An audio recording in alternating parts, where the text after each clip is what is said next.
कुछ बच्चे ऐसा भी होते हैं जो पढ़ते हैं बहुत ज्यादा, लेकिन एग्जाम में उनके नंबर कुछ खास नहीं आते। तो क्यों? क्योंकि वे अपने प्रेजेंटेशन को अच्छा नहीं करते।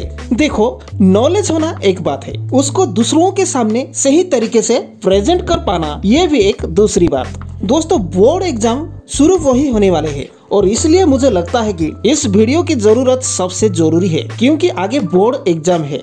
क्योंकि ज्यादातर बच्चों को ये पता ही नहीं होता है बोर्ड एग्जाम में लिखने का सही तरीका क्या होता है, किस तरह से आंसर को लिखना चाहिए। अगर आप लोग सही तरह से आंसर शीट में लिखना सीख जाओगे तो आपके 10 से 20 नंबर तक बढ़ सकते हैं। इसलिए इस वीडियो को बिल्कुल स्किप मत करना। आज मैं आपको इस वीडियो में 7 टिप्स देने वाला हूँ, तो आप आंसर शीट में कैसे आंसर लिखना चाहिए इस वीडियो के जरिए आप सीख जाओगे और एग्जाम में 95 से ज्यादा मार्क भी हासिल कर सकते हो। So let's begin friends. चलो दोस्तों, पॉइंट नंबर 7 से शुरू करेंगे। Point number 7, write to the point answer, don't overwrite. काफी बच्चों को ये लगता है कि जितना ज्यादा आंसर शीट में आंसर लिख के भरेंगे उतने ज्यादा नंबर मिलेंगे, लेकिन दोस्तों ये कतई सच नहीं है।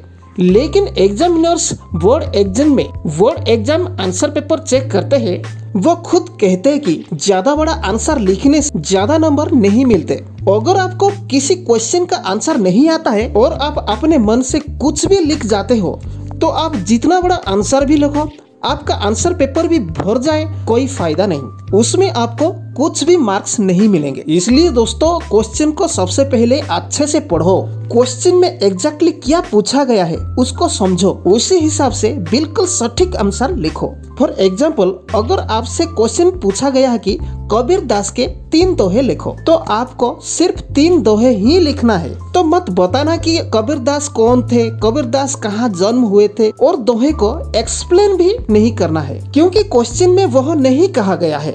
अगर ज्यादा नंबर का क्वेश्चन है तो थोड़ा एक्सप्लेन भी कर सकते हो। अगर 2 या 3 नंबर का क्वेश्चन है तो आप सिर्फ दोहे ही लिखो। अगर आपका आंसर करेक्ट होगा और आपको जितना रिक्वायरमेंट है उतना लिखोगे तो आपको फुल मार्क ही मिलेगा, मतलब 2 मार्क के लिए 2 मार्क ही मिलेगा। इसलिए जितना रिक्वायरमेंट है उतना ही लिखो।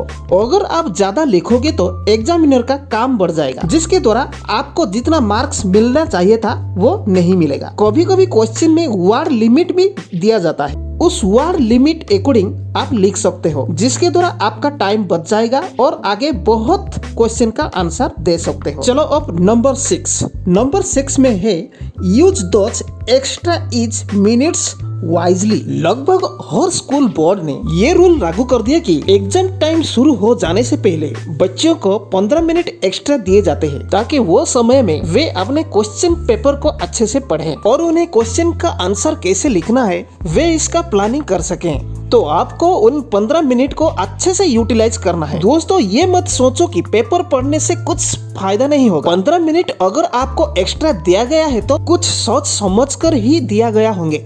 दोस्तों, ये छोटी लगने वाली बात आपको बहुत काम आने वाली है, इसलिए इसको जरूर दिमाग में रखना। अब चलो tip number 5, do those question number first which you are more confident about. दोस्तों, स्टूडेंट्स का ये काफी कॉमन क्वेश्चन रहता है कि पेपर को कहाँ से शुरू करना चाहिए, हम आखिर से शुरू करें या फिर शुरुआत से सीक्वेंस से ही लिखें, और या फिर उन क्वेश्चन का आंसर लिखें जो हमें अच्छे से आते हैं। ये देखो, हर चीज के अच्छे फायदे और नुकसान भी होते हैं। अगर आप आखिर से लिखोगे ज्यादा नंबर वाले क्वेश्चन का आंसर अटेंड कर पाओगे, मतलब एक क्वेश्चन का लॉन्ग आंसर। अगर आप शुरुआत में लॉन्ग आंसर अटेंड करोगे तो लास्ट में छूट सकता है, तो वेरी शॉर्ट क्वेश्चन आंसर छूट सकता है जो 1 मार्क का होते हैं। अगर आपको लॉन्ग टाइप क्वेश्चन का आंसर अच्छे से दिमाग में आ रहा है तो इसे आप आखिरी में से भी लिखना शुरू कर सकते हो। दूसरा है दोस्तों, अगर आपको अच्छा से लिखना आता है तो आप नॉर्मल सीक्वेंस से भी लिख सकते हो, जैसे कि पहले क्वेश्चन 1,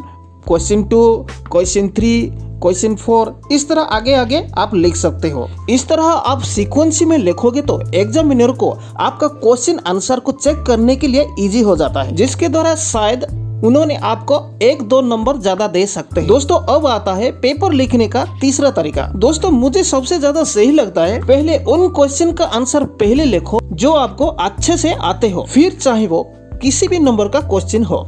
मान लो आप इस तरह question number 1, question number 7, question number 3, question number 8, question number 9, question number 27 इस तरह बहुत अच्छे से आ रहे हो, ये एग्जाम्पल के तरह आप लिख सकते हो। सीक्वेंस के चक्कर में पढ़ना आपको कोई जरूरत नहीं है, बस क्वेश्चन नंबर सही से डाल दो और लिखना शुरू कर दो। इस तरह लिखने से फायदा ये होता है कि आपका कॉन्फिडेंस पावर बढ़ते जाएगा, जिसके द्वारा आप बहुत सारे क्वेश्चन का आंसर अटेम्प्ट कर सकते हो, जिसके द्वारा आपका क्वेश्चन का आंसर ऊपर एग्जामिनर का इम्प्रेशन, फोकस बढ़ते जाएगा। देखो, किसी भी चीजें का शुरुआत बहुत क्रूशियल पॉइंट होता है। जब आप सीक्वेंस के चक्कर में पड़ के शुरू में ही जो क्वेश्चन को आप समझ नहीं पाते हो उसको ही आप शुरू में ही करोगे, इसके द्वारा आपका कॉन्फिडेंस कम हो जाएगा और एग्जामिनर को भी कंफ्यूजन लगेगा, क्योंकि आप क्वेश्चन को ना समझ के इधर उधर घुमा फिरा के लिखे होंगे और शुरुआत में ही आपका 2-3 आंसर गलत होगा, तो जिसके द्वारा एग्जामिनर के मन में एक लॉजिक क्रिएट हो जाएगा,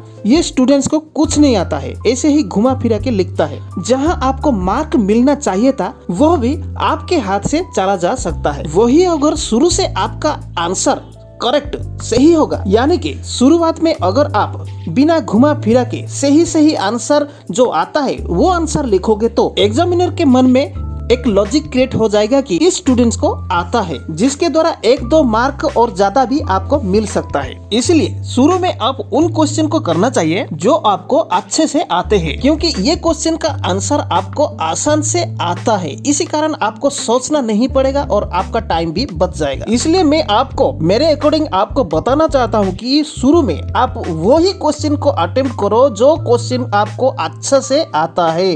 अब चलो number 4, do not try to decorate the answer sheet. बहुत से स्टूडेंट्स की आदत होते हैं कि वो आंसर शीट को बहुत डेकोरेट करके लिखते हैं और हर पॉइंट हेडिंग को बोल्ड करके लिखने के चक्कर में वो टाइम बर्बाद कर देते हैं। देखिए, अच्छा मार्क्स पाने के लिए पॉइंट या हेडिंग बहुत महत्वपूर्ण रखता है। इसी कारण आप एग्जाम में 2 पेन लेके जाइए, एक ब्लैक और एक ब्लू। ब्लैक पेन में हेडिंग या पॉइंट लिखिए और बाकी ब्लू पेन में लिखते जाइए, जिसके द्वारा एग्जामिनर को क्वेश्चन का आंसर अच्छे से फोकस हो जाए। ध्यान दीजिए, हेडिंग लिखने के लिए ब्लैक पेन और बाकी आंसर लिखने के लिए ब्लू पेन, और जो भी लिखना है साफ सुथरा लिखना चाहिए।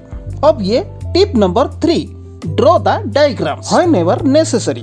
कुछ स्टूडेंट्स डायग्राम का इम्पोर्टेंट को समझते ही नहीं। देखो, ये जब ही आप लॉन्ग आंसर लिखोगे, आप चाहे जितने ही लंबे थ्योरी लिख दो, फिर भी एग्जामिनर आपको फुल मार्क नहीं देगा, क्योंकि आप जिस समय आप लंबे थ्योरी लिख रहे हो उस समय उस थ्योरी के ऊपर कोई भी डायग्राम नहीं बनाया। जैसे कि मैथ्स, बायोलॉजी, फिजिक्स, केमिस्ट्री जैसे सब्जेक्ट में डायग्राम का महत्व बहुत जरूरी है। अगर आप ये लॉन्ग क्वेश्चन का आंसर देने के समय अगर आप डायग्राम नहीं बनाए तो आपका मार्क छूट जा सकता है। तो इसी कारण डायग्राम बनाना सबसे जरूरी है, ये भी ध्यान रखिए।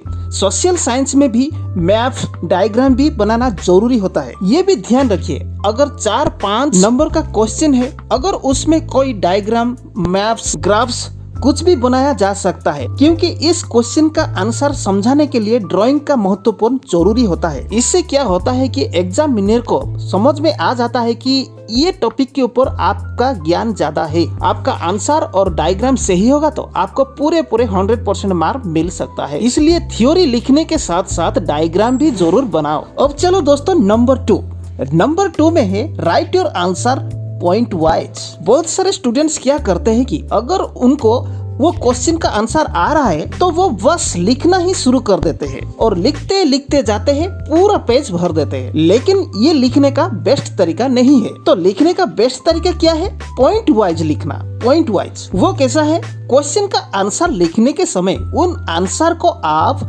पॉइंट वाइज छोटे छोटे पैराग्राफ करके डिवाइड करके लिख सकते हो, जिसके द्वारा एग्जामिनर को क्वेश्चन का आंसर को समझने में इजी हो जाएगा। अगर उस लॉन्ग क्वेश्चन का आंसर का वैल्यू 5 मार्क है तो आपको 5 मार्क भी मिल सकता है। और लास्ट में number 1, keep the answer sheet neat and clean. देखो, जब भी आपको पेपर दिया जाता है वहाँ लिखे होते हैं कि right the answer NEET and clean. इसी कारण पेपर लिखने के समय आपको ध्यान रखना जरूरी है, आपके answer sheet neat and clean रहना जरूरी है।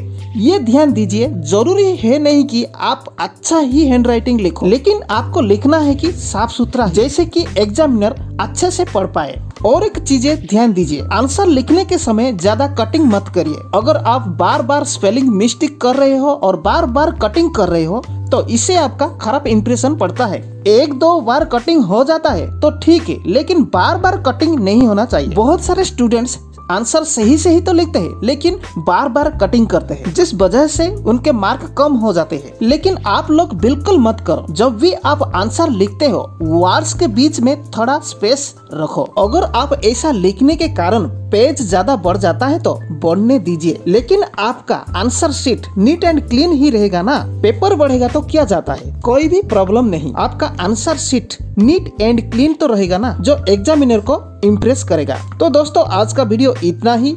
दोस्तों ये बात ध्यान दीजिए, इस चैनल का नाम स्टडी ट्रीटमेंट चैनल। इस चैनल में मैं आप लोगों को आपकी स्टडी के ऊपर ट्रीटमेंट करते आ रहा हूं, तो जिसके द्वारा आप ट्रीटमेंट होके आगे स्टडी लाइफ अच्छे से अच्छे बना सकते हो। Thank you very much. Channel को सब्सक्राइब नहीं किए तो तुरंत लाल कलर में लिखा गया सब्सक्राइब बटन को दबाइए और ब्लैक करिए, ताकि आपको नया अपडेट मिल जा सके।